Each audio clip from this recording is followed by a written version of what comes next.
Welcome in, everybody. How you doing? How you doing? Good evening. Good evening. Good evening. Welcome to night 2 of the Bet US House.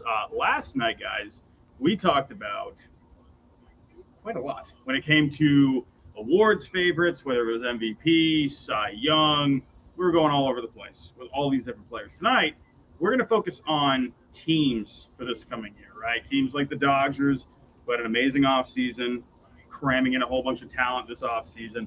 Teams like the Braves, who every year they're a powerhouse. We got the Yankees making big moves. We're going to go through a lot of these teams tonight, whether or not we think they're going to go over or under on win totals, according to Bet US, who is sponsoring this entire show, this entire trip that we're on for spring training. Gotta say, guys, can't thank these guys enough for what they've done for us, for putting this on tonight. Absolutely. And last night, this whole trip. We just got back from a spring training game not too long ago, Mets and the Marlins.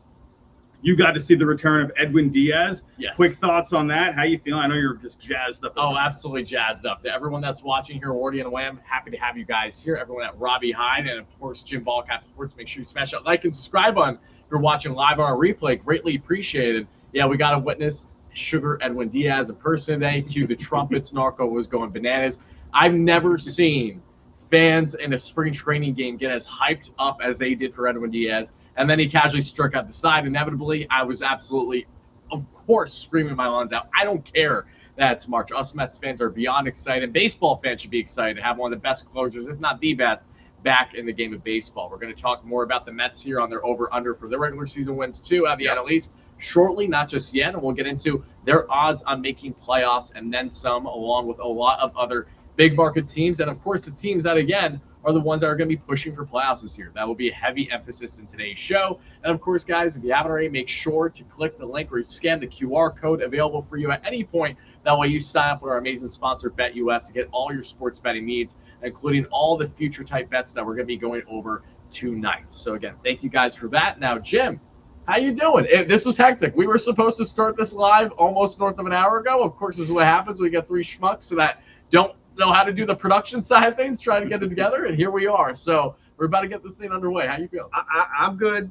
I'm good. I want to say to our viewers, thank you for your patience, because yes, this was supposed to start 44 minutes ago, and we've been, no joke, running around for at least a half an hour trying to figure out a camera issue. So thank you all for your patience, and thank you again to Bet US, because this has been a lot of fun.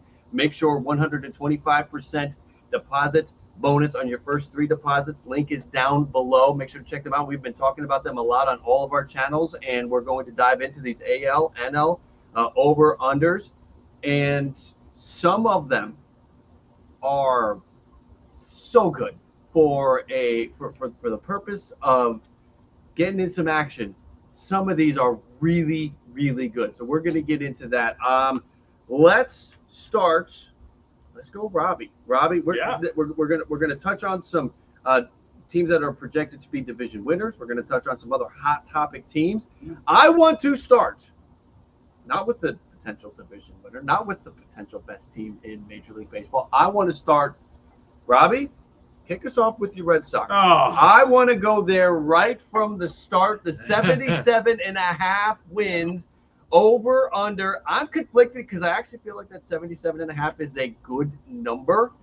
But Robbie, as a Red Sox fan, where are you going with that 77.5? Well, we just got an announcement today that Lucas Giolito will now be getting surgery. They actually didn't specify what surgery exactly, so we've got to wait on that. But my guess, he's probably going to miss the entire year, and more likely than not, going to miss time the next year. So without him, that was a guy that was brought in that was going to bring a ton of innings to the team. Mm-hmm. You know, sure, what happened last year in the second half, that's what happened. But putting him together with Andrew Bailey, people were expecting to see some kind of a bounce back performance from him this year. You don't got those innings anymore. 77.5 wins at this point.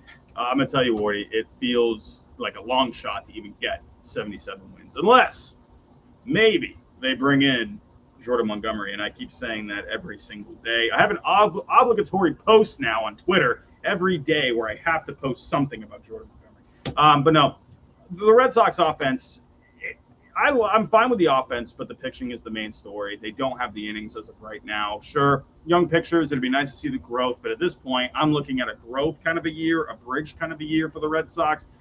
I am slamming the under, unless Jordan Montgomery is in the fold. Wardy, what do you think? So speaking of Monty, us Mets fans know very well he's a guy that we would love in our rotation too right about now. Don't expect it to happen at this point, and I'm still scratching my head like you. The guy's literally right around the corner. He's basically begging to be a Boston Red Sox, and the Red Sox are like, we're going to do everything in our power to not make the proper decision here. So that's frustration number one. Frustration number two is Lucas Giolito. Again, another guy.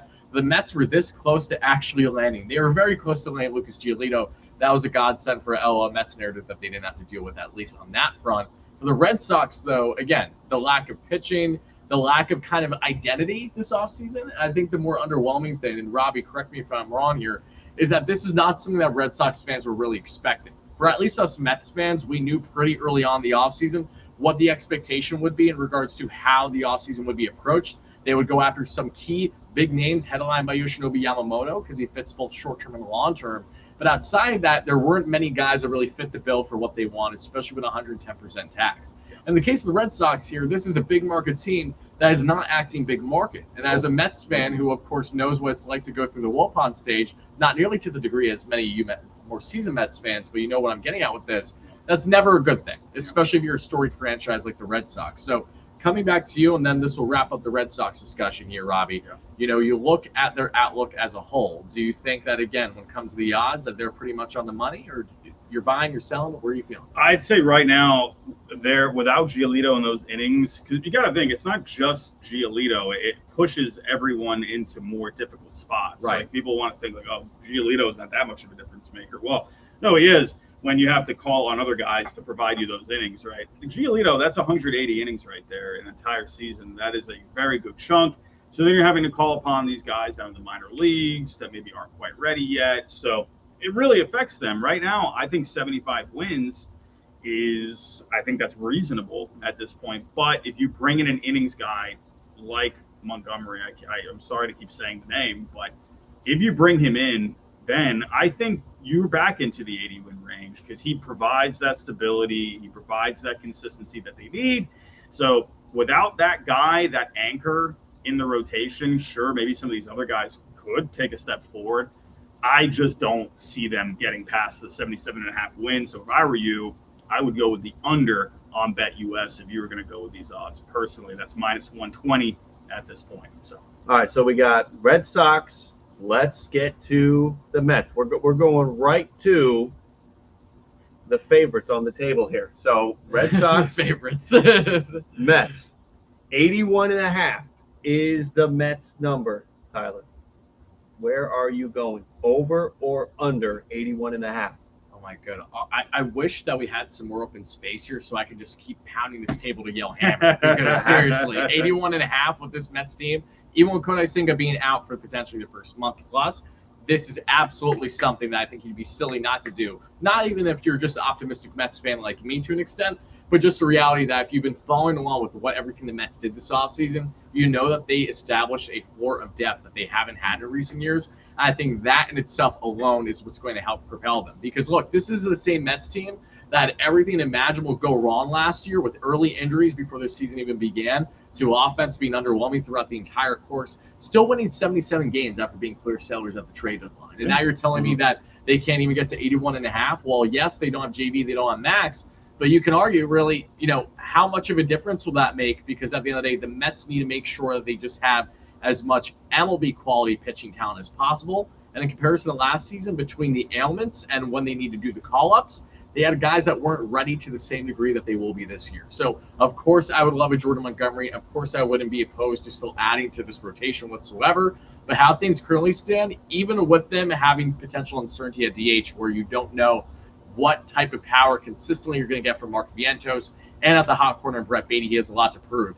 Even with all those uncertainties, I think that this is just a really smart bet to place. And again, regardless on if you're a betting man or not, I think if you just ask the average Joe, Mets 81.5. When I've been doing that over the past couple days at Culver Park, asking you guys, and the short content that's coming out on all BetUS socials, make sure to check it out if you haven't already.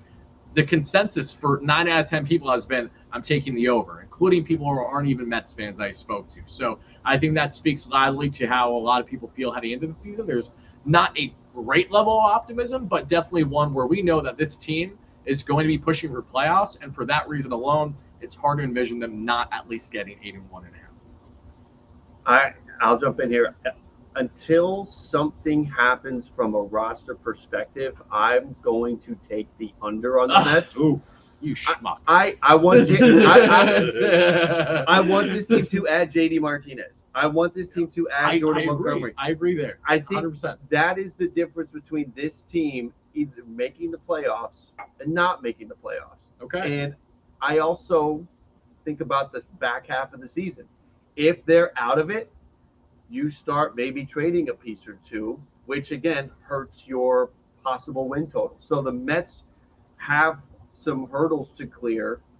Kodai Senga, we think it's only going to be a month, and we hope it's only going to be a month. If it's more than that, they're in even worse shape. So I'm not saying the Mets are going to win like 71 games, then the season's going to be a wash. But if I had to put, Jim, you got to put $100 down, I'm going under because I don't see David Stearns already lives in a world where he thinks the Mets were a playoff team, and I feel like they were borderline. They weren't there yet. They really, it was one. JD Martinez or Jordan Montgomery, even before the Kodai Senga injury, I really would have liked to see the Mets add another pitcher. They didn't. Stearns feels good about it. There's a lot of question marks. I'm going to take the under. I think they're more like a 78, 77 win team, especially if they start trading pieces at the deadline, because they understand this is not, they're not in full. So you do it. They are not in. Can't take it anymore. They are not in an aggressive, let's go for it mode. So they will probably, unless they're surprising themselves, lean towards selling at the deadline. So I'll take the under. So final thing I'll say on this, and Robbie, if you'd like to add anything before we get on to the next team, by all means. When looking at their approach throughout the course of the year, this is another year where us Mets fans are filled with uncertainty where, okay, basically trade deadline is going to dictate the season. When we get there for buying or selling, that's going to be the big one. And I think that's exactly going to be the case. And where I'm going to have my biggest frustration where, again, you're not signing a Monty or a JDM. While I understand there are a lot of factors that come into play, it's not as easy as, I can just sign him right now. No, it takes 2 to tango 1, and 2, again, this 110% tax is a bigger deal than I think some fans seem to realize, especially to block positions where you want to see what you have to an extent with Mark Vientos, Brett Beatty, and what many believe are make or break seasons. But having said all that, when you look at how they're likely going to approach a deadline, I think they're going to buy. And I think they're going to buy a starter and probably a bat. Something that, again, you could argue that they should get now. Exactly. This has been, since I started covering the Mets, this has been a reoccurring thing every trade deadline long, especially JDM. The Mets have been going after him for the past 2+ years now. You know those rumors from the 2022 season. So, I think they're going to add. I think they will be in a position to do so because, look, we talked about it a lot. Look at the Diamondbacks last year, right? Look at punting teams, the Phillies in 2 years ago. All you need is just be a couple games above 500, and you have pretty solid chances to crack that wild card spot. You do that, and from there, anything can happen. Mets with expectations recently, Mets without expectations, good. So, based on that simple logic and my fandom, that's what I'm taking. I'm gonna really hop on that. What you just said on the end there. That you know what that makes me think of? What? The Milwaukee Brewers. Oh, right? David Stearns. He's kind of given that feel. For this, because when I look at this Mets team, I see talent. You see guys on this team. You see guys that can do things with the bats, different things like Nimmo getting on base. You got the power with Alonso in the middle, Lindor, that all-around player. Interested to see Starling Marte for a bounce-back season, possibly. Harrison Bader, I think, adds some energy to this team. And got on base today. We like to see that. Shuddy here. Good defense out in center field. Add some speed there as well. Jeff McNeil. Let's see if he can do a little bit more. I think this lineup is pretty solid all the way around. At the rotation, sure, there's going to be some question marks here, but I think there is upside. We've seen what Luis Severino can do, right? When he's with the Yankees, when he's healthy, of course. Quintana is great when he's healthy. Hauser, Mania, they can give you some decent innings in the middle of the rotation, and then eventually Senga comes back healthy. We know what he can do. But I think the big key, I think a lot of people forget with the Mets last year, is they had one of the worst bullpens in baseball last year. And it just so happens they didn't have the best closer in the game in Edwin Diaz. And we just saw him today. I was saying this when we were walking to our car today. It felt like, I actually asked, I'm like, was that an immaculate inning going when we were walking out to the car? And it was close. It was close. Like that. It was the quickest. Like, it was so energetic. Everyone was going nuts when he was coming out. And it felt like a minute later he was done. Right. So that is the difference, I think, for the Mets, is if they can just get their guys to start every fifth day, get them at least something, 5 innings, even if it's like 5 innings, 3-4 earned runs, and then get into that back into the bullpen.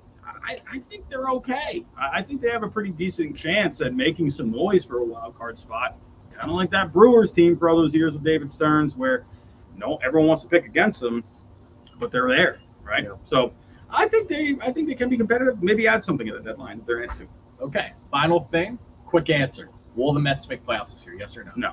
Okay. I think they're going to be in it. Like, I think they're going to be there. I think they'll be hanging around until, like, you'll be going into September and you're like, oh, wow, look at the Mets, like 2.5, 3.5 back.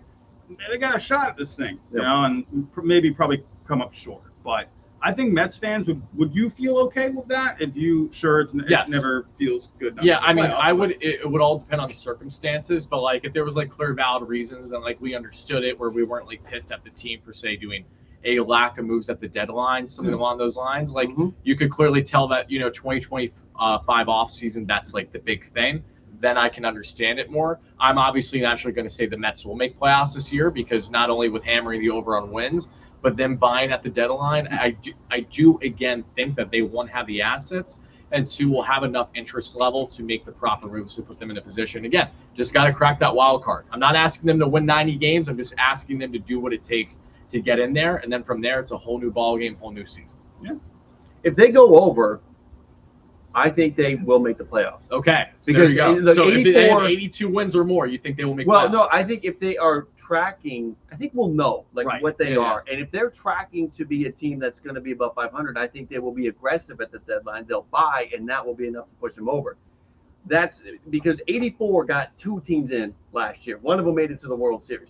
So 84 got you in. If you're going to go over, I think if the Mets do go over, I think they make the playoffs if they're able to go over. All right, Jim. Well, we talked about our favorite teams. Yes. So let's talk about yours. We're not going to leave you hanging in this. Okay. So the Toronto Blue Jays, Jim, Ballcap Nation, you guys know very well. That's the team. That's the place. They had an up and down offseason, to say the least. Thinking you're getting something when in reality you get something else. Us Mets fans know that very well too. So, Jim, panning to you, what is the current slate thanks to BetUS with their odds on the over/under for the Jays? And how are you feeling for the regular season? The Toronto Blue Jays number is 86.5. Ooh. Which last year, okay, so story time, ladies and gentlemen.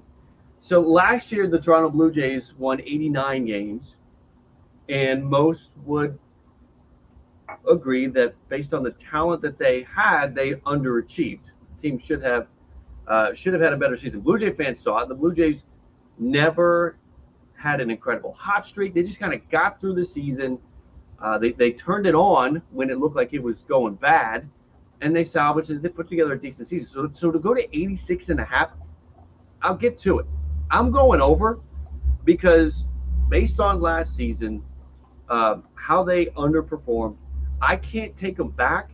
The only way that I think you can justify taking the under here is you are saying, well, that Blue Jays pitching is going to correct itself in a bad way for the Blue Jays. They had 4 starters all make about or over 30 starts, and that is incredibly rare. That kind of durability and that health from the staff altogether. And even Manoah, his problem was he blew up. He imploded. Other than that, you could have argued that Manoah, he didn't get hurt. He just was bad. So it's almost like someone at a certain network was right last offseason. Hey, I know your boy. Didn't hear from me. Record. So there's a case. I think the case, if you're going to go under, it's that their pitching staff is not going to hold up. But I got to think that to some degree, you'll still get a good run from that rotation. You'll see a bounce back from Vladdy Jr. Some of those young talent, some of the young players will progress and take another step and step up. I think they're over the 86.5. That's not a question in my mind. I don't know if they're a playoff team though. So in the National League, 2 teams got in at 84.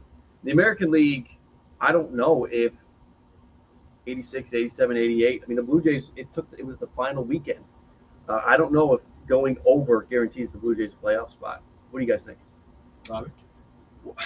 So I think there's a lot of talent on this Blue Jays team, but then when I think about the guys that they lost in the offseason, Chapman, sure, he really cooled off after that second half, but that is a leader of the clubhouse. Mm-hmm. That's a very good defensive third baseman that they lost there. I think that's going to be a bigger loss than people think. And someone like Hicks, who they got, he was great for them. Yeah. You know, I don't know. They feel like they still have a lot of talent. I do wonder about the durability of the team long term, because you're already starting to see some cracks in the rotation a little bit when it comes to shoulder fatigue, or Manoah's already a question mark. It's like, what are you going to get from him? Barrios, he feels like every other year he's very good, or he's not very good. So let's see if he can keep it going this coming year. Yeah. Sure. I like some of these additions they made, like Justin Turner. He was solid for the Red Sox last year. That'll be a good clubhouse guy. IKF, we all love IKF. That'll be some versatility for the team. I still think it's a good team. I just wonder if it's going to be enough, right? Because you got so much beef in that American League. Yep. They're going to be right in the thick of things. I just wonder if it's going to be enough. I don't know how much better they got in the offseason. They did what they could. And Yariel Rodriguez, of course, that's another one too. Very interesting piece. Right, and he could end up being great. Right. But who knows, right? 4-year deals. You got a long time to see if you can get something out of that guy. So we'll see. Feet to the fire. Over or under? 86 wins. So you're going under. By half. Okay. Is that fair? That's fair. And I'm going with the under 2 because of, again, a lot of the uncertainty that you guys talked about. But not only that, it's the division. That's my bigger concern, right? The Baltimore Orioles, we just saw what they did last year. They're going to be even better this year, right? The New York Yankees, while there's a big question mark with the most important guys imaginable, that's a separate discussion, Yanks fans. Yes, you can go and continue freaking out until we find out what happens. I understand it. I know that feeling very well as a Mets fan. You got so many great teams. You can never count out the Tampa Bay Rays. Never. They are 100% going to be another playoff caliber team in there. So I think more so because of the guys you have to deal with against you in that division, that's why I'm going to take the under here. But I really see them in that 84, 85 win range with the potential for them to exceed that, all in hand with not just a guy like Yariel Rodriguez, not just in hand with guys stepping up offensively, including your third base prospect, but also Tiedemann. That's the big one. Like when is he up and how impactful is he going to be right from the jump? That could be the X factor that you need this season that could propel you for your overs that are hammering that for Blue Jays at 86.5 wins. Yep. So I understand both sides of the coin, but again, if we're quick hitter, got to answer, I'm going with the other. Okay. All right, let's get into, and you're both crazy, by the way. I'm sorry, you're both wrong, but let's move on. From one schmuck to another, it checks out. I'm the biggest schmuck of them all. Okay. So let's move on. We have now hit on all of our favorite teams. Let's get to we're gonna talk about some teams that are projected to win divisions, and let's start with the team that had let's do the team that had the news today. Let's do the Dodgers, but let's do the news today. The news is all about Garrett Cole needs an MRI. Aaron Judge is feeling beat up and is gonna miss a day or two. So the New York Yankees. Let's go there. Let's go Yankees and Dodgers next. Let's start with the Yankees though. Over under is 93.5 wins. Maybe you want to put a caveat to that, like if Garrett Cole, then blank. But let's do this. Let's bring in one of our guests. Raise your hand if you want to be first up. All right, we're gonna bring in here. Come on over here, Mark. Known Yankees lover. Draft that. So this is perfect timing. Mark's gonna sit in my seat. He's gonna join the boys here, and they're gonna discuss the Yankees 93.5 over under. Let's start with Robbie. Go. I do like the Yankees currently constructed. A lot. Cole that was big news today. Like but could it have been an overreaction? Right. My first reaction to that was, my guess was a flare-up, like something, because you never see anything wrong with Cole. He takes pretty good care of himself every single year. He always gives you those innings. He's a workhorse. It just felt odd that something would just flare up like that, and I don't know. I almost don't want to believe that it turns into something major, because we're just so used to seeing him. And I think at the end of the day, say we will about Garrett Cole. I know you have your feelings about Garrett Cole.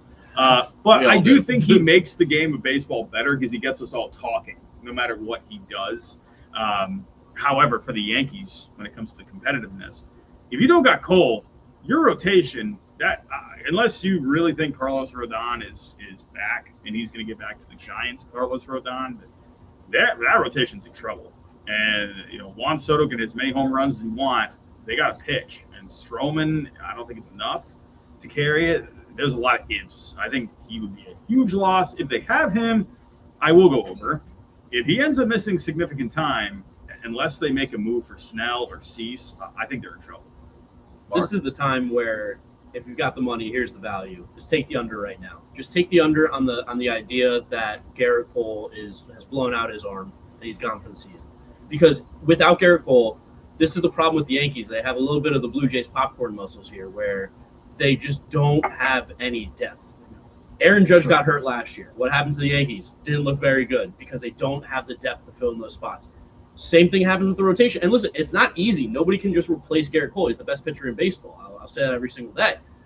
But as good as Stroman is, as good as Rodon is, because I think he's going to bounce back, this is where that Juan Soto trade weirdly hurts them, because now I legitimately don't know who their 6th or 7th starter is in that rotation. Yeah, no, that's a great question. Like, the Mets rotation sucks, but our floor though, like our base, I at least know Lucchesi, Budo, and those guys are going to pitch. And maybe that's because I'm not a Yankee fan, but like, actually speaking, who is the Yankees' depth starter? Like, because Clark Schmidt's just a starter in their rotation anyway to begin with. I know you're pulling up Fangraphs. Luke Weaver, and a lot of Yankees. Luke Weaver's going to carry them. Luke Weaver, please. Like, that's terrifying. And again, it's not like the drop off is even more significant, because Garrett Cole is the best pitcher in baseball. He gives you 200 innings every single year of being the number one guy. So you're not only losing the best pitcher in baseball, but then you're filling him with someone who is a borderline replacement player at best. I don't see how this rotation can recover if he's out. So that's why you have to take the under right now if you're a betting man, because it's a value play. If he's back, you're going to lose money. They're going to win 93 games. They're going to win more. But if he misses any sort of significant time, there's no chance this team can win 93 games. No way. So a lot of great points there, and I love the emphasis on the depth, because if you take a moment and you think about that Juan Soto trade, Michael Cain, and even like Johnny Brito, like that was a guy that could eat innings for them that is already missing. Like those last two guys suck, but it's at least majorly quality pitchers. Yes, and guys that have MLB experience under their belt too, that now you're losing. Yes, I agree with that, and I'm going the under 2 because, one, we don't know the certainty of Cole, and I'm going to go on a limb and say that Cole, even if he doesn't miss the entirety of the season, we cannot understate how good the Baltimore Orioles are. I know they don't dictate everything, but you Yanks fans know very well what it's like to go up with them, and they're not fun, and they're not going to be fun for the next decade. And I really look at that division. It's so hard for me to want to commit overs for anyone on wins aside from Baltimore. And maybe I'm just being overly biased. I don't know what it is, but I really got to say here, between the uncertainty with Cole, which again, very well, we're looking at absolute worst, which is a potential reality,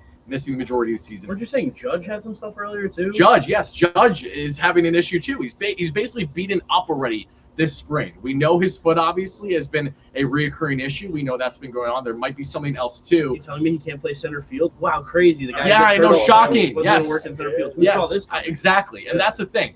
If you lose Judge, everything's on Soto. Soto can carry. We know that he has the potential to do it.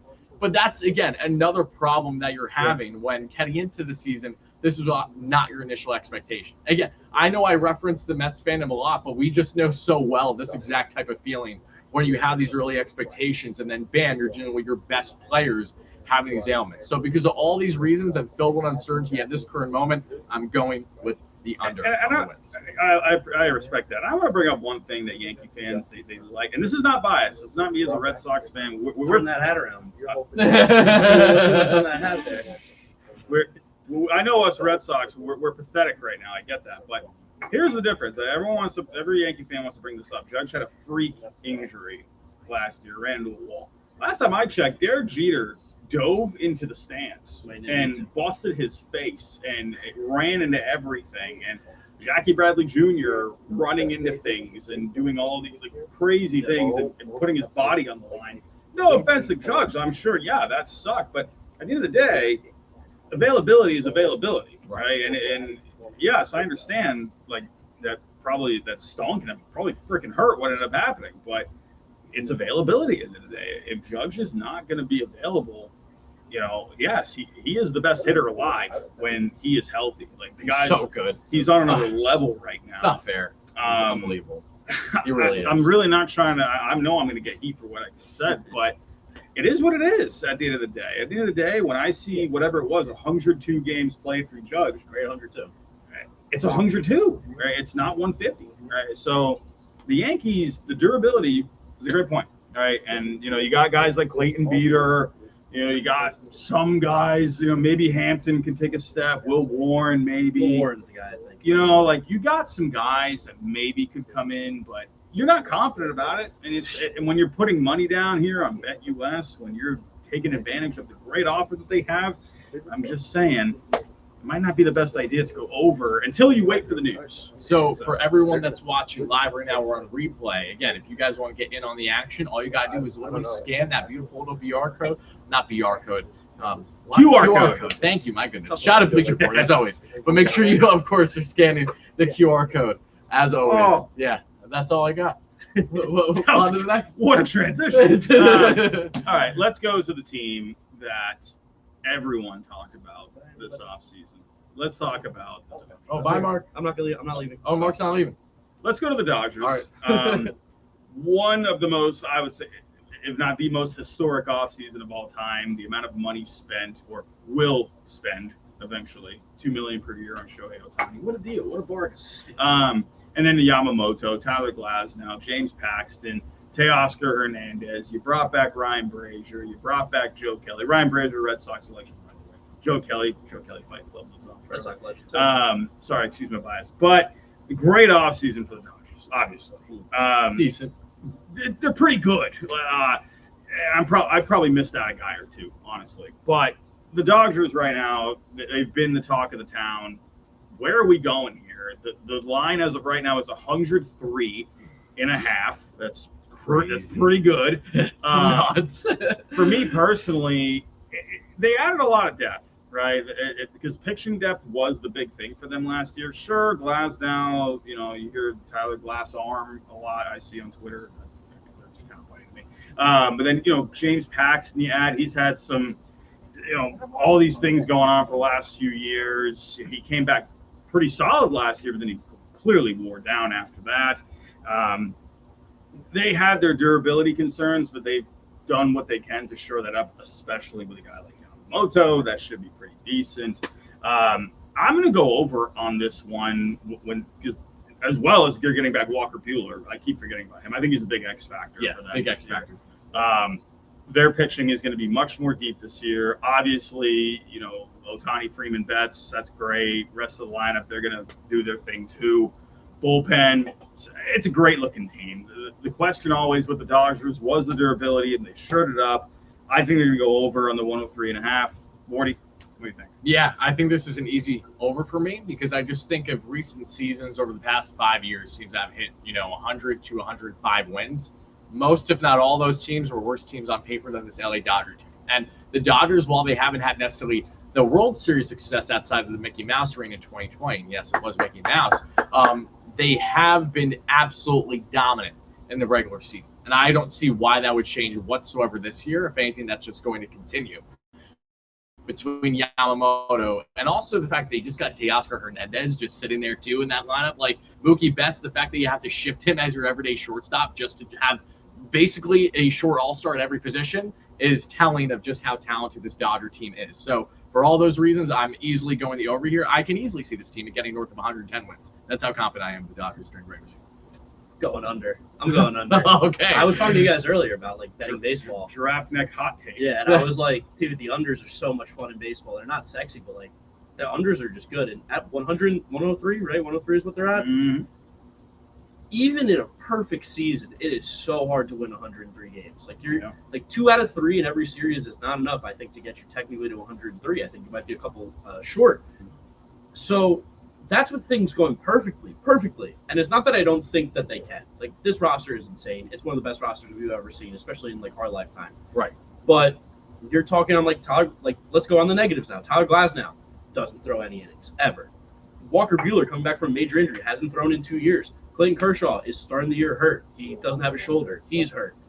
You talk about Yamamoto. Yamamoto's going to be sick. I have no doubt about it. I think he's going to be like a top 5 pitcher probably this year. But like there are difficulties, like having talked to Kodai Senga personally, like there are difficulties with the transition from the game and the travel and the Right. adjustment and the Yep. lifestyle from Japan to the United States. I don't think it's going to be as maybe easy at times for him. Mookie Betts is great, but he's going to be playing shortstop now. He looked terrible at shortstop the other day. It's almost like he hasn't played since high school. Yeah, it's almost like it's a really hard position to just pick up and play. Gavin Lux looks terrible at second Oh, he's base. got the yip so bad Max right Muncy's now. not a good defensive third baseman. Their defense is going to struggle this year. They do not have a good defensive team, which is like not really what we've seen from the Dodgers in the past. This team is built more like an all-star team, and there's nothing wrong with that. I think they're disgusting. If they don't win the World Series, it's an absolute failure. But with all those expectations, with that target on their back, with the fact that the Diamondbacks got better, I think the Giants have honestly gotten a little bit better as well. The Padres are not going to be as bad as they have been, which sounds crazy losing Juan Soto, but I That don't pitching think. depth. Yeah, I mean, don't at think least they're a those 70. pieces will help. I don't think they're a 75-win team. I think they're closer to like the 82, 83-win team. They're going to be competing for a playoff spot. There's a lot of wins that the Dodgers are going to have to get, and you'll beat up on the Rockies. You'll beat up on the National League Central. You'll beat up on the AL Central when you play them. But even then, the season has to be perfect. It is so hard to win 103 games. So hard. And as good as this team is, there's too many question marks on the health side that makes me think that it's possible. So I'm taking the under because baseball's all about the unders. You make a lot of great points, right? It's the defense that we don't focus on a lot. Everyone wants to pay attention. How many bombs is the guy going to hit? What's the exit velocity for all the stats? And they're going to do that. They're Yeah. going to clear every team in that category. But it's just like it sounds so stupid, but like as a full, well-rounded team, there are holes, which sounds crazy. Mhm. Holes for an 100-win team. I don't think they're Yes. going to win like 85 games. This team's winning 100 games. Yeah, I just don't know if they can do 103 or 104, whatever it'll take. that's fair.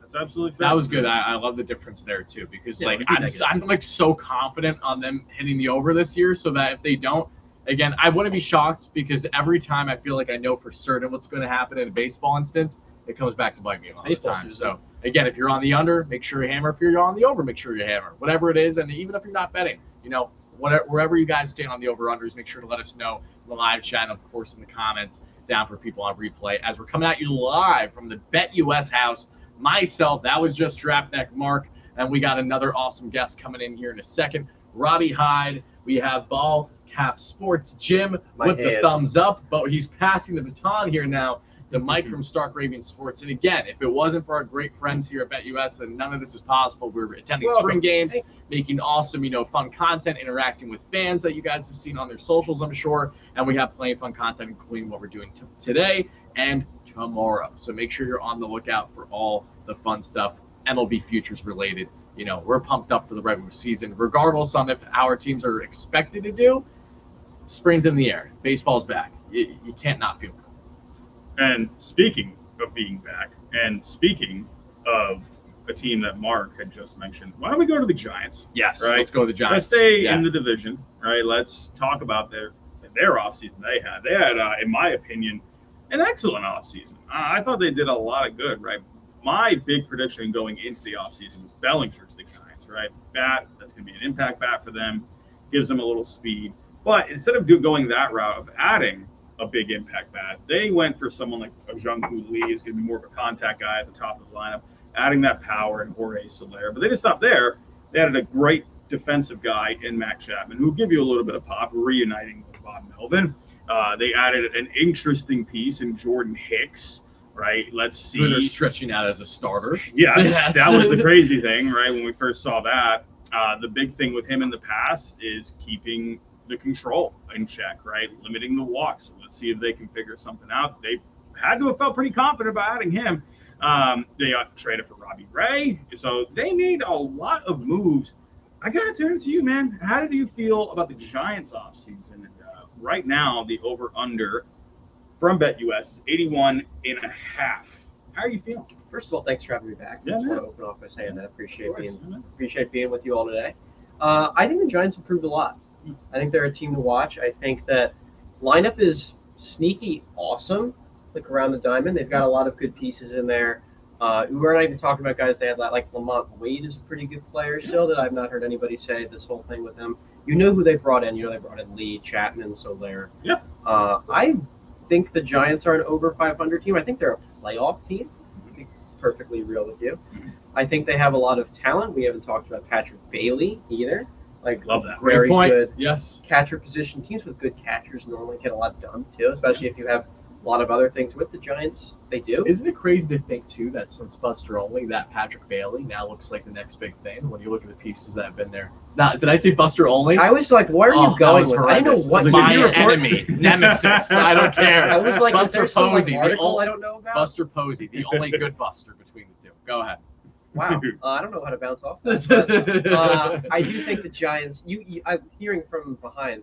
The West is like better than you think it is too. Like I don't think San Diego is as bad as they were last year. No. Arizona did improve. We're gonna be nice to the Rockies today. I think the Rockies are a Major League Baseball team. I do think that the only problem these teams are going to have is they're just going to beat each other a good amount. Right. So I think you're going to have what you had last year, where Much the more. third NL wild card is like not a crazy win total, Mhm. because I think that's also a good thing for baseball. You have parity, you have a lot of teams coming in. So I think it's hard to set a line for teams like this because I think the National League has so much parity, and what that means is you're just going to keep taking wins from each other. Although I do think the Giants are slightly above that 81. Like if you forced me to project all that, like you know the phrase, I'm not a betting man. I'm lucky that I'm not going to be the one doing that. But I'm very fortunate to know enough baseball and have seen enough baseball to know that they're a team that I see good things in. Yeah. And real quick, before I get it to you, Yeah. I just want to go off what you just said with Patrick Bailey, one of the best defensive catchers in baseball last year. And one thing I say to my audience is I love when a team is strong up the middle defensively. Catcher, shortstop, second base, center field. Nick Ahmed right now is projected to be ahead of Marco Luciano for the shortstop job. Very good defensively there. You have Tyra Estrada at second base. Very good defensive season last year. Jung-Hoo Lee, who has some speed and good defense from the KBO. That's a very strong up the middle defensively. And with the ground ball guys that they got, I think this could end up being a really solid team. So that's all I'm going to add. How you feeling? So with the Giants, I'm so conflicted because they do have plenty of talent on the team, but where's the identity? Can we start there? That's like a big question I have with the Giants. They look like a team where and you have an answer to that, Mike? Weirdly, they're not as good as this. They feel like last year's Rangers team. Like, would you have said, what's the Rangers' identity last year? You've got the guys who rake. You've got guys who feel like they're not on the same team for a lot of it. Yeah. But, like, do I need to tell you what the Rangers do? Am I saying they're going to win the World Series? No. Am I saying that this is a team that I kind of like that they have so many different moving parts in it? Like, what do you mean by identity? I think it's a product of you have not seen this team before. They have, like, 4 new guys. You don't know what you're getting out of, like, Lee especially. Like, you have no precedent for Lee. Right. You don't know what, like, guys like Soler and Chapman, like, they stood along because I guess if you want to dumb it down, you don't know exactly what they're going to do.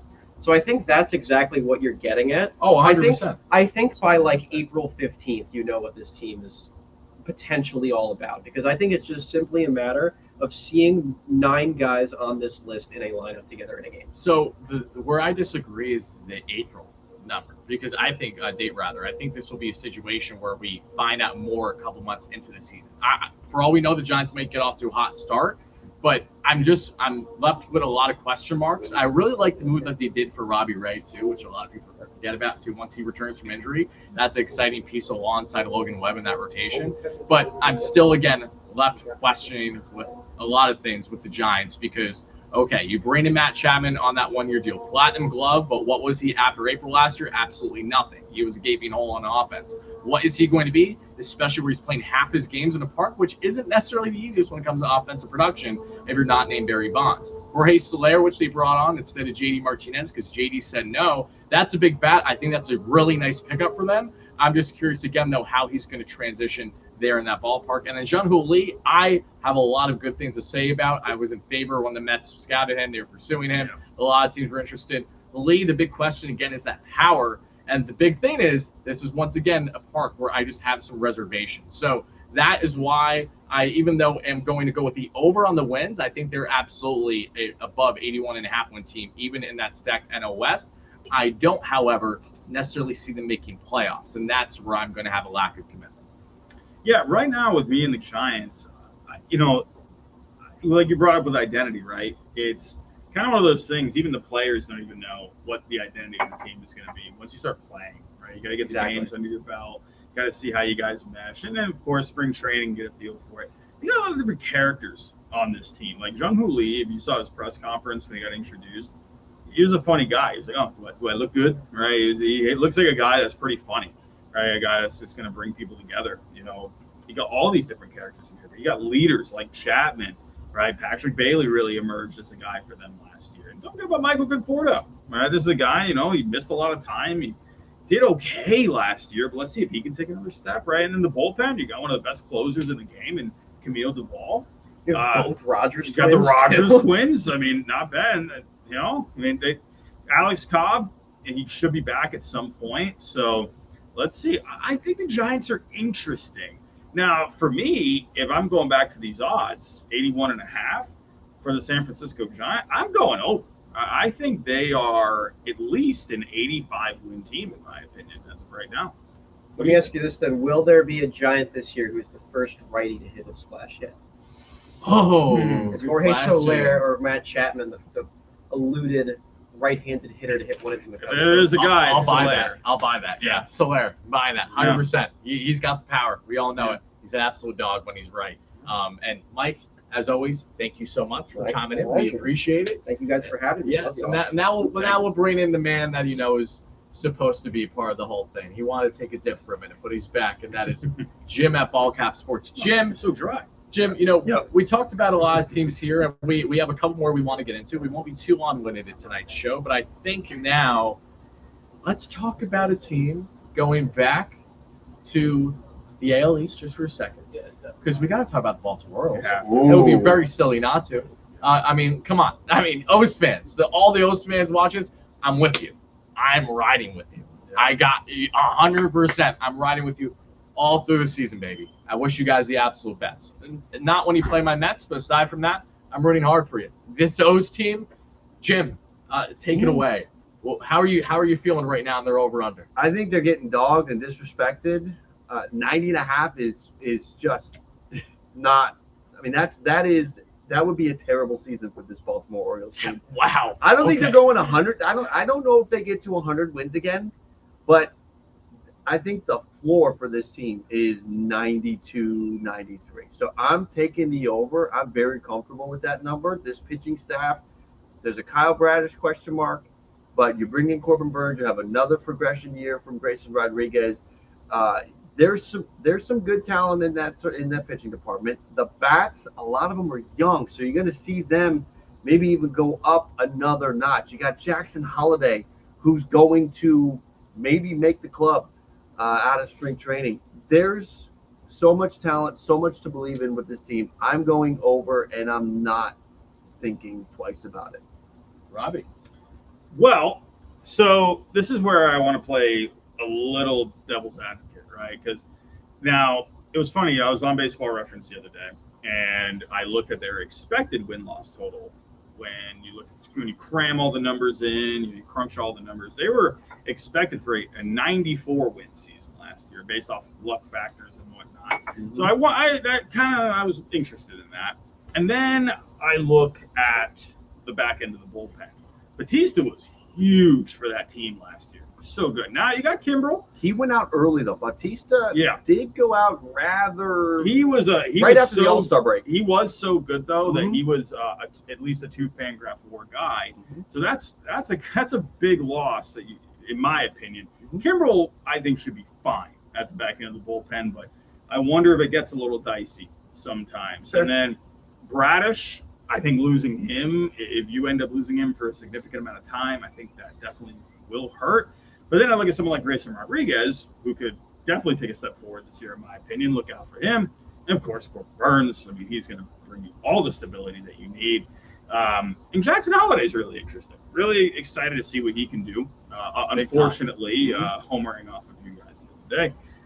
But in the end, because I go back to last year in the Baltimore Orioles, they actually found a clip of myself in my season preview where I said, I don't think the Orioles are quite there yet. And they actually clipped it and they put it in their hype video before, like when they got to the playoffs. And so I was embarrassed until the end of day for that. So long story short, I'm not going to go against them again like I did last year, but I don't want people to think like, oh, they won 100 games, 101 games last year. They're going to win 110 this year. I still think they're going to come back a little bit, but I still think they're going to go on the over. I don't want to say they're going to be like this super team. I think 95, 97 wins is very comfortable for me. Yeah, easy hammer on the over with me. I mean, I'm so excited to see Jackson Holliday and what he's going to do. Gunnar Henderson is going to go from being, again, a stud player to potentially, again, in the MVP conversation, which we discussed yesterday, which I was very happy to break down. Adley Rutschman, how can you not love? Again, you know what you're going to get in Mountain Castle. You know what you're going to get in Mullins. You know what you're going to get in Santander. They got plenty more outfield pieces there, too. And the big thing when you look at the bullpen, that, yes, you're dealing with Bautista being down. Yes, you brought in Kimbrel, who, of course, is not Felix Bautista. But there's one arm that's returning this bullpen that was out all last season, and that's Dylan Tate. Dylan Tate is going to be a big X factor for them this year. Didn't pitch at all last year, got hurt right around the World League Baseball Classic, like my boy Edwin Diaz, unfortunately. And Tate in 2022, 73 innings, 3.05 ERA, 3.15 expected ERA. Not overwhelming with the strikeout stuff, but a huge innings eater at a quality rate. So Dylan Tate, I'm very excited to see him to return to this bullpen, and I'm easy hammer on the over for the O's. It just, again, unless you're a rival fan in the AL East, which you guys are, it's really hard not to root for this O's team. Can we stay in the East? Yes. But go to the National League? Yeah. Braves. We got time. The fact that we made it this far without talking about the Braves. Let's do it. 101.5 over, under. I know, Wardy, you were just giving us the orders, but let's slingshot it back. Let's boomerang this thing back. All day, baby. Where are you going? Over or under on the Braves 101.5? Okay. So as you guys know, many Braves fans watch the Wardy and Wham YouTube channel because they look for my reactions. They know I'm a very passionate fan. I hate the Atlanta Braves. I always will. I love the rivalry. I love everything about it. And I love the Braves in a way because without rivalries, I think you're missing so much in sports. So I appreciate that so much about it. When you look at this team, I've witnessed them firsthand every single year of my life and how they're currently constructed. You can easily argue that they are the best team in Major League Baseball because even going head-to-head with the Dodgers, I do love their chances absolutely.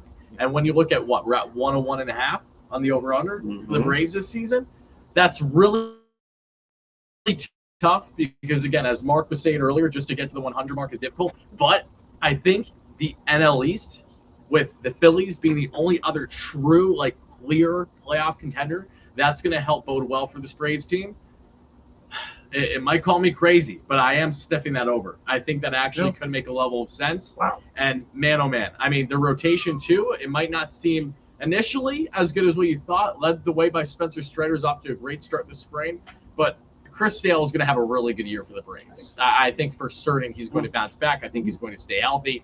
And I think it's going to be a very productive year. Austin Riley, Matt Olson, my goodness, Ronald Acuna Jr., Michael Harris, the list goes on. Take your pick. They have multiple true MVP caliber players. And then you look at the pen, they have their pieces. There's so much to like about the Atlanta Braves. Sean Murphy is arguably the best catcher in baseball. Certainly one of them too. Again, similar to the Dodgers, they have all-stars at pretty much every single position. And yes, they didn't have the flashiest offseason, they made a lot of smart, savvy moves that AA does so well, especially when it comes to salary jumps from other teams. And Jared Kelenick's going to have a chance to prove himself. And, of course, he's likely going to torch my Mets because that's what we get for trading him away. Even though I love Edwin, I'm not upset about the trade in hindsight. Yeah, the Atlanta Braves, I think you got to go with the over there. They got so much going. I hate them, but I'm a betting man. I'm really hammering that over. Yeah. Robbie? I'm feeling pretty good about the Braves, obviously. Like you mentioned, all the bats that they have, the lineup just never ends, right? I do wonder a little bit about Ronald Acuna Jr. and the durability. Right? Agreed, 100%. Already seeing a little bit of issues with his knee, right? But, the guy was a dog last year. My goodness, what a year he had. But could that maybe catch up to him a little bit this year where he ends up missing some time? We'll see, right? You have Chris Sale, like you mentioned, in the rotation. Chris Sale, I agree with you. I do think he's going to have himself a pretty decent year because he doesn't have to be the one anymore. Exactly. He can be the three. Morton can be the four. I actually really think a low-key ad was Reynaldo Lopez. Yes. Right? Yep, they're stretching him out. Right. He's got a nasty arsenal, too. Yeah. That's Mark mentions earlier having who's your 7th starter, who's your 8th. Well, that's a guy now who's going to be 5-6, and you got Elder, you got Shawver there too. So they have the depth, they have talent there. Bullpen, I do wonder if maybe they add something for the bullpen at the deadline. I like Rizzo Iglesias. They'll be buyers at the deadline. Yeah, of course. If I were to make one nitpick, it is the bullpen, right? I like the bullpen. Could it be maybe a little bit better? Rysel went through some struggles last year. He was dominant when he first arrived in Atlanta, that first half season or so. But this past year, he definitely had his ups and downs that we saw throughout the course of 162. Sure. You bring in Bummer, right? That was someone that's going to be a lefty arm. So they're obviously still a fantastic team. I'm gonna go the over as well. Again, it's just the durability. But that's the only thing I look out for. You can never predict the injuries, but man, they just played so well last year. I just want to see if they can keep that going for another 105 wins. I'm torn because do I think the Braves are going to win more than 101 games? Yes. Yeah. But from a betting perspective, you could argue that you could argue take the under for take the under because all you need is 2 injuries. If Ronald Acuna Jr. does get hurt, if Max Fried, I don't want any of these people to get hurt. I would love the Braves to win 110 games. Bring it on, okay? Doesn't impact me at all. But from a betting perspective, I would probably go under. From what I think this Braves team can do, I'll say over, though, because they are, you guys have said it, they are incredibly talented. And there's, other than injuries and some fluky poor performances and the ball not bouncing their way, there's nothing stopping them from winning 100 games. Okay, let's go out west. Sure. And let's go out west to the Houston Astros. The Houston Astros over-under number is 92.5. Ooh. That feels kind of light. I'm going to take the over on the 92.5 because I think last year's team dealt with this just fluky home road split situation where they were a bad team at home, and that doesn't make any sense to continue. There's still a ton of talent there. Alex Bregman is in a walk year. I love players. I love players in walk years. Me too. I'm not big on Jose Altuve this year, but I think he's still a top 10 second baseman in the league. There are some people that will put him top 5. I don't, but let's not cut that at the moment. But I do think I actually think this Astros, I want to go to Houston next because I think Houston gets to 100 wins. I think this Houston team, it corrects itself, and I think Houston can push 100 wins. I don't like the Rangers pitching. Something about the Mariners, I just feel like I know they can pitch. Their offense is going to fluctuate. Yes, exactly. And they swing and miss, and they strike out a ton. I think Houston is geared up for a correction season off last year. I think Houston gets to 100 wins, so give me the over. What do you think? Yeah, I'm going over too, not only because of Bregman, because that's a great point as well. Guys in walk years, especially in his case, Bregman also does very good at Minute Maid Park, so he can hopefully be a helping leader in that regard and really, getting that offense on the right track at home. But, I also look at guys like Hunter Brown, and I really think this is a big year for him, with JV obviously dealing with some ailments. You don't exactly know how much innings you're going to get out of him this year, even though he will be effective when he's out there. Brown, who has the exact same release point side by side as JV from learning from him over the years, he's got the arsenal. I think this is going to be a big year for him. And Framber Valdez was underwhelming last year, but I've always been a big Valdez guy. I think he's going to step back up too. Javier, of course, had a disgustingly bad first half, but picked it up before the season wrapped up. Obviously, you got a lot of pieces with this team. We all know the depth they have, of course. You also have Jose Abreu, who got a very underwhelming start transitioning from Chicago now to Houston. That's another one where, yes, he's older, but we all know the power's still there. And having the run that they just had, I'm sure that's adding more fuel to fire. He wants to win a championship real bad. He got very close, but hasn't secured the bag yet on that front. So I think we're going to see Abreu that's off to a nice start to the season too, and a little bit more consistency. And yeah, and the big thing too, I think you automatically become a better team by subtracting Martín Maldonado. So very happy, and I'm excited to see what it's going to be like at the backstop position there, led by their youngster in Diaz. Yeah, I'm really glad you brought up Jose Abreu because he was dealing with a bit of a bad back last year, and you got to remember this guy is 37 years old. He's not getting JD young. Martinez, you know the feeling. Just saying. But Jose Abreu, he did heat up though towards the end of the year, playoffs. He was starting to hit some bangers. Yes. I think Jose Abreu is going to be a bit more consistent this year.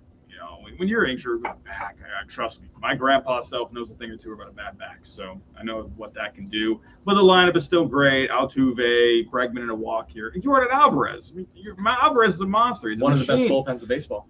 My goodness, and that was the next point. Even after losing 3 key pieces, you lose Ryan Stank, you lose Phil Maton, and you lose Hector Neris. I really don't think it's going to matter all that much. Yeah, 7th, 8th, and 9th is locked. Ryan Abreu is actually one of my favorite relievers in the game. He's so good. Disgusting. He's so good. And Rafael Montero, he had a bad season last year.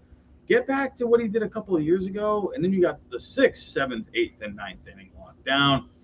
The rotation. That I wonder if they're going to have to add something at some point, durability-wise. Brown, the problem with him last year, good stuff. He was just leaving everything over the plate. Right. He had one of the highest hard hit percentages for his fastball and his off-speed stuff as well. Like the guy was getting hammered last year, but he has really good stuff. He just needs to be able to locate it a little bit better. So that is a step forward that he can take. Overall, I think the Astros, I'm going to go over on that. I think they're a very good team. You got to remember, it's a team. However, one thing to think about, no more Dusty Baker. So, however, will the transition to Espada be, clean? Let's see how that goes. I think it'll be fine. I think this Astros team is going to be quite dandy, if you ask me. So, final thing I'll add there, and then back to you, Jim, as we have a couple more teams to talk about. Espada is like this in that clubhouse. He has been like their guy for everything for a number of years. Even though he's interviewed for every managerial opening over the past 4 or 5 years, which really is surprising that he didn't get anything. I think this is perfect. I think it was meant to happen. He was supposed to stay in Houston. It's passing the torch, and he's the guy that I think is going to bode well. I get a lot of Cora vibes as well, not just because of their previous connection when you think of Houston, but just again being in that Astros organization, being on the day-to-day, and again he was Dusty's right-hand man. He made a lot of key decisions over the years, so I think that transition is going to be pretty smooth for the most part. Yeah, I like it a lot. And I think, respectfully so, we have to transition to the team in Texas that actually won the whole thing, the Texas Rangers. I have questions about the Rangers with their rotation. All right, when it comes to the rotation, there are some concerns there, and that has now brought their odds down all the way to 89.5 wins. You would think for a defending World Series champion, you'd be a lot higher than that. But remember, they were right around that win total last year. They just snuck into the playoffs. I think people forget about that. Like they were out. We were every power ranking stream that we did. We were talking about how the downfall of the Rangers and how they're collapsing, and they figured it out at the end, and they got in, and they got the pitching that they needed. Difference is no Jordan Montgomery. Scherzer's got a bad back. Nathan Eovaldi's a question mark.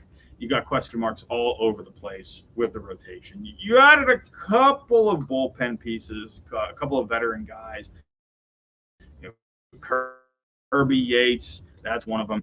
I like the Rangers lineup, obviously. There's a ton of bats in this lineup. Bryce Seager, I wonder how he's going to be after getting the surgery this offseason.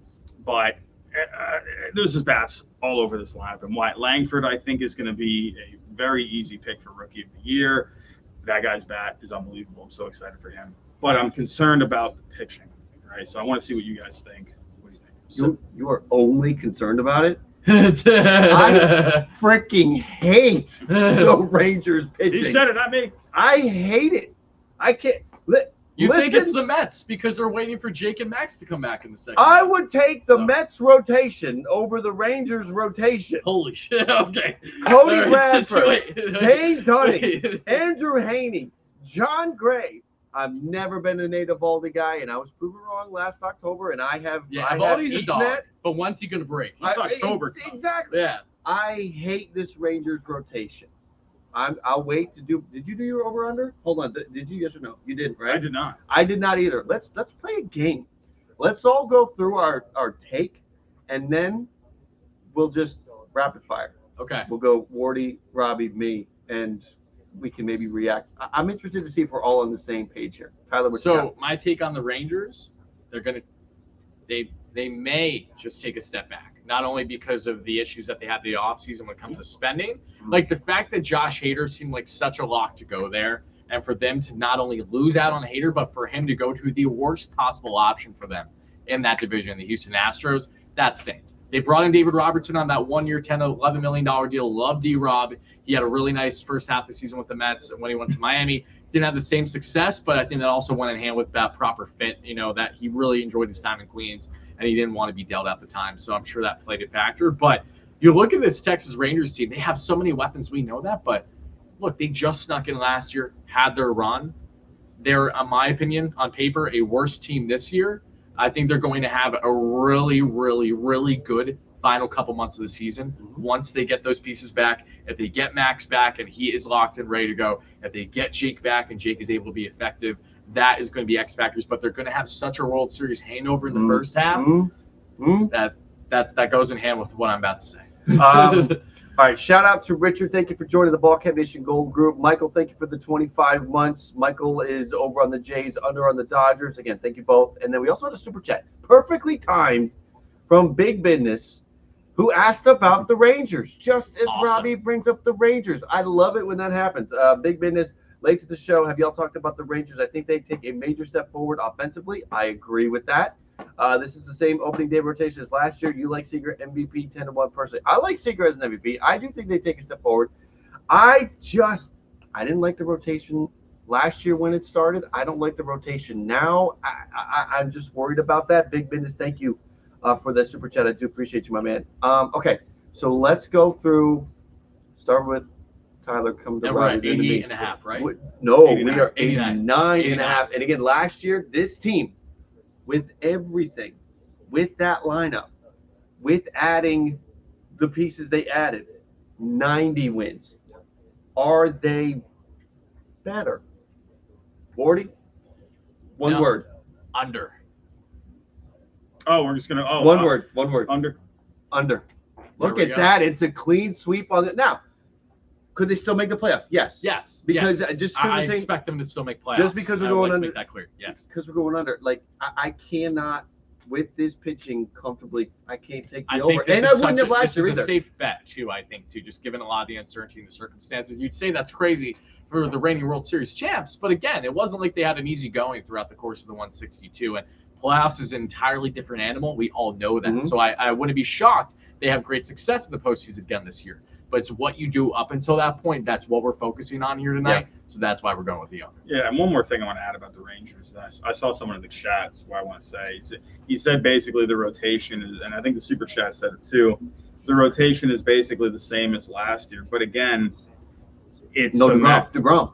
right, and you probably will get DeGrom back at some point later on in the year, but it's not the same rotation like you just said. DeGrom, the few games that he did pitch actually Really helped good. probably get them into Yeah. the postseason, right? Everyone looks at the end of their The season best last of the year, best. right? Exactly. So DeGrom, the few games that he did pitch, that was actually the difference, right?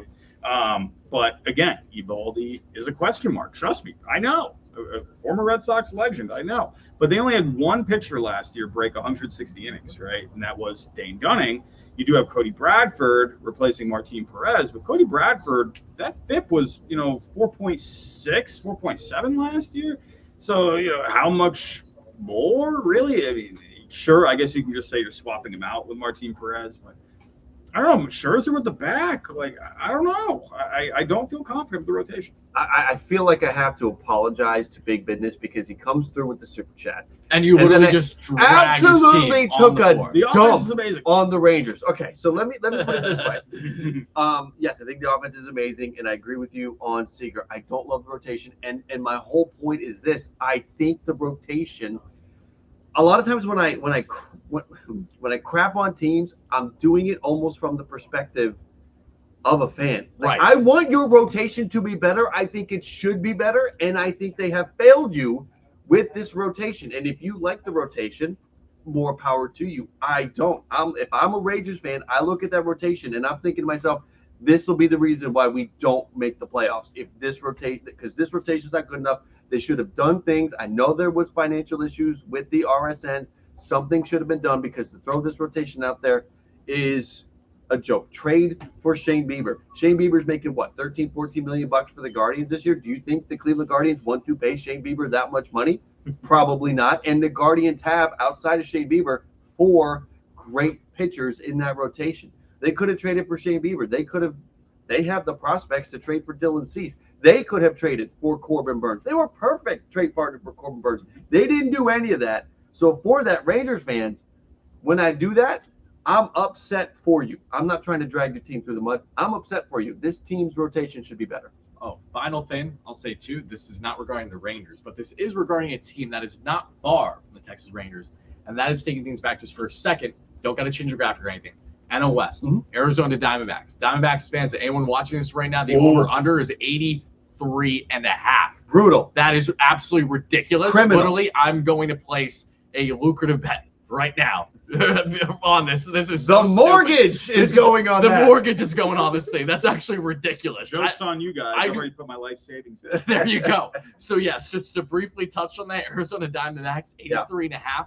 They got better. They just had a tremendous run. They shocked a lot of us, but they got better. Eugenio Suarez is a massive bat that they just added. They got Erod to help solidify that rotation. Yep. They got Gabby Moreno's only going to get better. Look away, Jen.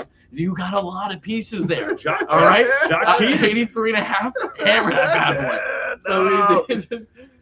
Gabby, come back. Can you imagine, months from now, we're sitting back here recapping, and then they win like 79. You're like, I mean, oh, of course, we're going to look back on this and we're going to laugh because, of course, inevitably. Bet responsibly, people. Bet responsibly. Responsibly, yeah. Don't bet your life savings like me. Don't be degenerate like Robbie here. All right, now on to the next one. Let's get to, we have not, shame on us, done the Central. I know, we'll do it quick. Here we go. Central, we're going to speed Let's run. go. Let's go Twins, and then we're going to go Cardinals because I think I'm going to go nuclear on the Cardinals. I'm thinking of you, Cardinals fans. It should be better. Let's go Twins. Twins are 86.5. Last year, the Minnesota Twins won the division with 87. Sonny Gray is gone. Kenta Maeda is gone. There are injury question marks for some of their key players, Correa and Buxton and Lewis. Are the Twins going to be at least as good as they were last year from a win perspective? Robbie, what do you think? I don't think so. I think they're still going to be involved, but Sonny Gray was a huge loss, man. Losing Kenta Maeda, that's innings right there. You just lost, and you're replacing those two guys basically with Chris Paddock and Louis Varland. Varland can definitely do some things, but that's a lot of pitching that you just lost. And Gray, that was a big loss for them, man. Correa, he had a really bad season last year, but I think he gets it back on track a little bit. You are going to be getting Royce Lewis, hopefully, for a full season. I think he's an underrated guy for this coming year. That guy really emerged for them when he came back last year from injury. Postseason, he was hitting bombs. I think he's a really fun player. Keep an eye out for him. Edward Julian, too. That's a decent bat, right, at the top of the lineup there. I think he's going to be a guy that gets on base for you a lot. I like that. I like this Twins team. I like the back end of the bullpen, Durant and Jax. I don't know what it is. I like the Tigers this year, and I think it's going to be a dogfight going in, going to the very end, right? You get the Cleveland Guardians. I feel like they have some talent there. I just don't know if it's going to be enough to win this division. As for the over-under, I will go under, right? I could see them being more in that 84 win range, 83, 84. What do you think? Yeah, I'm going under with the Twins because it feels like it's just another year with them where there's this level of uncertainty. And the problem is, again, Twins naturally being a smaller market team, they just struggle to get over that hump. Now, Carlos Correa, I think, is going to have a bounce back year for them. Underwhelming first year, of course, with all the drama the previous offseason. You sign Correa. Oh, no, he's going to stay at half the price, right? So sorry, I think, no, trust me. Actually, the only sorry for the trouble. The only good thing I could say that came out of the sweepstakes is it was a lot of traction, a lot of growth. So I appreciate that. But Minnesota Twins, I'm one of the biggest Byron Buxton fans out there. But man, oh man, this feels like it might make or break for him. Like I need this man healthy. I need him to be productive so bad. He's such a talented bat. He's such a talented athlete, but he's so limited because of his ailments over the years. He hasn't been able to steal the bags the way that you would hope to see and stuff like that. But yeah, the Twins team, I'm gonna go on the under here. Pablo Lopez is great. Joe Ryan's great, and Chris Paddock's coming back from injury too. They got pieces in that rotation for sure, but I just don't know if it's enough to warrant confidently giving them at least 87 wins. I think that this is a fairly easy under to take. Jim, what do you think? I'm sorry, I was playing RuneScape. What were you guys talking I about? love RuneScape. No, Richie appreciates that. I'm with you guys. I think it's the under here. You guys have sort of touched on everything. They are going to be missing too many pieces. There's some concerns with injuries. I think Cleveland's going to be better. We'll push them harder this year. So give me an under. It's going to be interesting to see how they can bounce back after last year. And then shifting over to the National League Central. Yes. Right. Let's talk about those Cardinals, right? Yeah. That was a very disappointing season last year. I think that's the way I've been describing them for the past year. Very disappointing. 84.5 wins right now, according to BetUS. This, I think, is going to be one that stumps a lot of people. Nope. They're not quite sure. Wow. I could see a lot of people saying, no, the talent's there. But then, are they fully there? Well, Jim, let's have you roll with it. What do you think? So the over-under is 84.5. Why are they going to be? Why are they going to be 14 wins better than last year? That's a great effing question. And I will just let the air settle on that question because you're going to count on these rookies that have not launched. Okay, they're going to launch this year. You're going to count on these veterans that are only going to see, maybe it'll be marginal progression, but I think we're already starting. Nolan Arenado's arm is not as strong as it surely once Sonny was. Gray's healthy to kick things off. He did pitch today, so we're going to hope he pitched today, so hopefully Sonny Gray's in. But this rotation, when they signed Gibson and they signed Lance Lynn, I looked at it and I thought about that. I'm like, why are you wasting your money on innings guys? You already have Miles Michaelis. You already have Steven Matz. You've got those guys. You've already got 2 of them. Now you have 4 of them. That's fantastic. So this Cardinals team, and again, for Cardinals fans, I'm not trying to drag your team through the mud. I think Cardinals fans, at least many of you that follow me on the channel and watch the content, you're with me on this. Like, they didn't do enough this off season to improve the club. They should have been in on 2, just like Boston should have been in on 2 top starters, whether you got 1 through free agency and 1 via trade. 2 is what you needed. The WAR, last year's starting pitching WAR combined and the projected starting pitching WAR for this group is only marginally improved, a couple of points.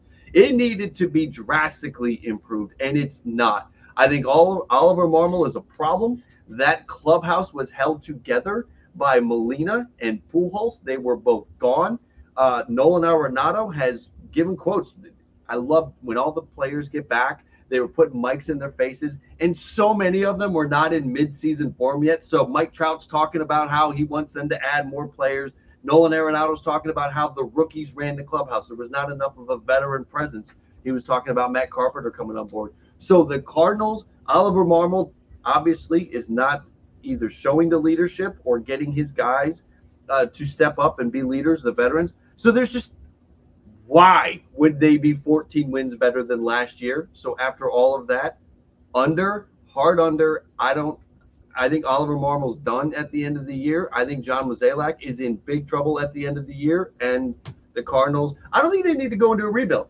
I think they have some pieces here. They just need to get the right people at the high level positions. So I think it's going to be rich to see Schultz have a better season managing for the San Diego Padres, right? notably this year. Yes. Than Marmol and those Cardinals. And yeah, that Cards team, no. Yeah, this is as easy under as they can get. There's so much great talent I see in that NL Central, and I'm grasping at straws in comparison when I look at the Cardinals versus teams that we're going to get to, and the Reds, the Brewers, the Cubs. So, like, just those three are all ahead of St. Louis, in my humble opinion. How are we going to get 85? What's going to happen? What? I'll tell you how to get 85. Tell me. A lot of bounce backs, right? You're going to need. Arenado was really down last year. Very down. Let's go through the entire lineup, actually, by all means. Let's just. Well, I will say, bringing back Donovan, right? He missed a lot of time last year. Let me actually just see. He had 371 plate appearances last year, but that's a guy I think they missed, and because he's a guy that was their spark plug at the top of the lineup. Goldschmidt, his numbers went down. He's not the same Paul Goldschmidt anymore. Nolan Arenado, we got to see more out of him. Wilson Contreras, I think that blew up in their face right from the beginning. It's almost like people saw it coming. They realized he was not Yadier Molina, and he was not going to be able to handle, or at least be what Yadier Molina could be. And then they were moving him to the outfield and everything.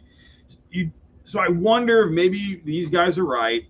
They come in. They can help bring this lineup back up a little bit. Walker, I think, is only going to get better. I like Burleson. I think he's a pretty good bat, honestly. Mason Wynn, he's something there. He'll give you some good defense. Is Burleson a good bat, though? I think he's pretty I don't know decent. if we know that.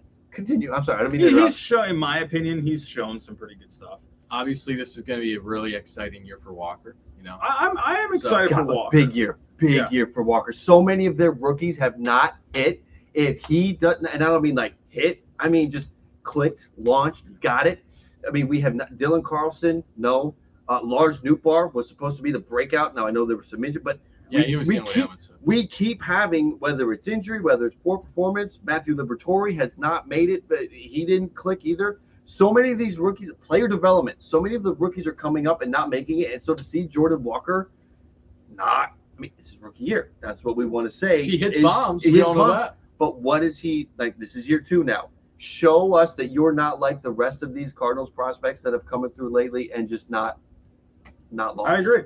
And then, in my opinion, while the rotation is not as good as it could have been, I do like that they added innings. I do like that because at the end of the day, they did not have innings last year. And then Gibson and Lynn, that's going to help. But is it going to be enough? Steven Matz, former Mets legend. Let's see. Blue Jays too. It's the fact that the Mets actually went out of their way to try to land Matz, and they felt they had him, and then turned on them last second and said, nope, go to St. Louis. Thank you, Steven.